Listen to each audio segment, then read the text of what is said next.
کۆماری ئیسلامی هۆکاری قەتعبوونی بەرق و کەمبوونی ئاو و پەرەسەندنی کۆرۆنا. قەتبوونی بەردەوامی بەرق لە خاڵە جۆراوجۆرەکانی ئێران هەروە درێژەی هەیە. کێشەی قەتعی بەرق لە حاڵێکدا لە هاوینی گەرمی ئەم ساڵدا بەرەوەکی خەڵکی گردووەکە هاوکات پتر لە 100 شاری ئێران لە بواری دابینکردنی ئاوەوە کەوتونەتە بارودۆخی سوورەوە. ئەگەرچی لە دەستپێکی وەرزی هاوینەوە قەرار بوو قەتعی بەرق بەپێی زەمانبەندی پێشتری دیاریکراوە ئەنجام بدرێت تا خەڵک خۆیان بۆ ڕوبەڕووبوونەوە لەگەڵ دواهاتەکانی ئامادە بکەن، بەڵام بۆ نمونە لە کاتژمێر 11 شەوی شەممە 12 مانگی پوشپەڕەوە بەرق لە چەندین ناوچەی تاران و کەرەج بەبێ ئاگادارکردنەوەی پێش و قەت بوو تا ڕۆژی یەکشەممە ئەم قەتیە درێژەی بووە. دەتوانین بیهێنینە بەرچاو کە خەڵک لەو ماوەیەدا چیان کێشاوە.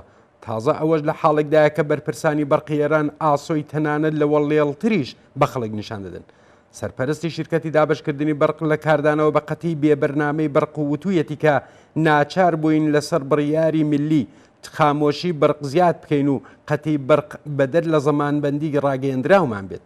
ئەو وێڕای ئاماژە بەوەی کە بە لە بەرچاوگرتنی بارودۆخی بناپایەداری بەرق لە ئێران ناتوانین بەڵێن بە خەڵک بدەن کە ئیتر خامۆشی بەدەر لە بەرنامە ڕوونادات ڕایگەیاند.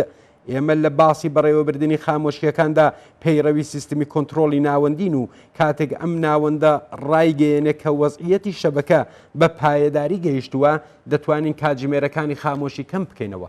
بەڵام لە وەزعیەتی ناپایەداری شەبەکەدا هیچ چارەیەکمان بێجگە لە برنەسەرەوەی خامۆشیەکان نییە. سەبارەت بە کەمبوونی ئاویش ڕژیم تەنانەت ناتوانێت بەڵێنی باشتربوونی بارودۆخەکە لە داهاتوودا بدات. بەڕێوەبەری سەرچاوەکانی ئاوی وەزارەتی وزەش وێڕای ئاماژە بەوەی کە بێ ئاوی بێجگە لە پێک هێنانی کێشە و گرفتی زۆر بۆ هاوڵاتیان بووەتە هۆی مەرگی بە کۆمەڵی زیندەوەرە جۆراوجۆرەکان ڕایگەیاند. لە هەندێک لە ئوستانەکان بارودۆخی ئاو ئەوەندە قەیراناویە کە هەفتەی پێشوو وتەبێژی جەمعیەتی هیلالی ئەحمەر باسی لە دەستپێکی پرۆژەی ئاوگەیاندنی سەیار لە 4 ئوستانی سیستان و بەلوچستان، هۆرمزگان، کرمان و خوراسانی جنوبی کردووە.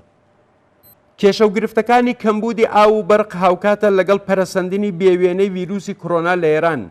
بەپێی نوێترین نەخشەی بەڕۆژکراوی بڵاوبوونەوەی ڤیرۆسی کۆرۆنا 92 شاری ئێران لە بارودۆخی سووردان کە ئوستانەکانی کرمان، سیستان و بەلوچستان، هۆرمۆزگان، فارس، یەزد و لۆرەستان زۆرترین شاریان بە بارودۆخی سوورەوە هەیە و لە ئوستانی تارانیش 10 شار لەوانە تاران، ئیسلامشار، بەهارستان، پاکدەشت، پەردیس، فیروزکوه و قەرچەک لە بارودۆخی سووردان. هەر بۆیە چالاکی کەسب و کارە ناپێویستەکان لەم شارانەدا بۆ ماوەی 10 ڕۆژ قەدەغە کراوە.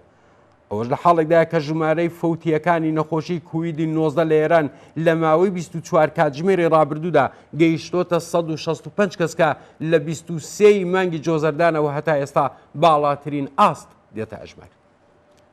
قەتعی بەردەوامی بەرق، کەمبوونی ئاو لە کۆنتترۆل چوونەدەرەوەی ڤیرۆسی کۆرۆنا لە ئێران هەر هەمویان لە حاڵێکدان کە هاوکات شەپۆلی نوێ لە گرانی بێوێنە هەموو پێداویستیە سەرەکیەکانی ژیانی خەڵکی لەخۆ گرتووە. هەروەک چۆن کرێکارانی مانگرتووی شیرکەتە پەیمانکاریەکانی نەوت و پێترۆشیمی دەڵێن تەنانەت حەقدەستی پایەی مانگانە 12 میلیۆن تمەنیش کە یەکێک لە خواستەکانیانە لە ژێرهێڵی هەژاریدایە. ئەوەش لە حاڵێکدایە کە لانیکەمی حەقدەستی ڕەسمی کەمتر لە 3 میلیۆن تمەنە. لە ڕاستیدا تا کاتێک کە ڕژیمی سەرمایەداری کۆماری ئیسلامی لەسەرکارە و نان، کار، مەسکەن و ئازادی و ژینگەی خەڵکی بە بارمتە گرتووە، ئاسۆیەک بۆ چارەسەرکردنی ئەم جۆرە کێشانە کە بەرەوەکی زۆربەی خەڵکی ئێرانیان گرتووە بوونی نییە. ئەو دەستگا بەڕێوەبەریە گەندەڵەی کە ڕژیم لە داوێنی خۆیدا پەروەردەی کردووە توانایی بەڕێوەبردننی پرۆژە دەرمانیەکان بۆ بردنەسەرەوەی ئاستی تەندروستی خەڵک، بەرزکردنەوەی پۆتانسیەلی ئێران بۆ بەرەنگاربوونەوە لەگەڵ بەلا سروشتیەکانی وەک ویشکە ساڵی و چارەسەرکردنی ڕیشەیی و پێکهاتەیی کەمبوونی ئاو و ئێنێرژی نییە.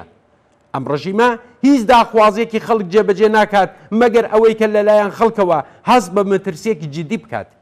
ئێران لەسەر دەریایەک لە سەروەتی سروشتیە.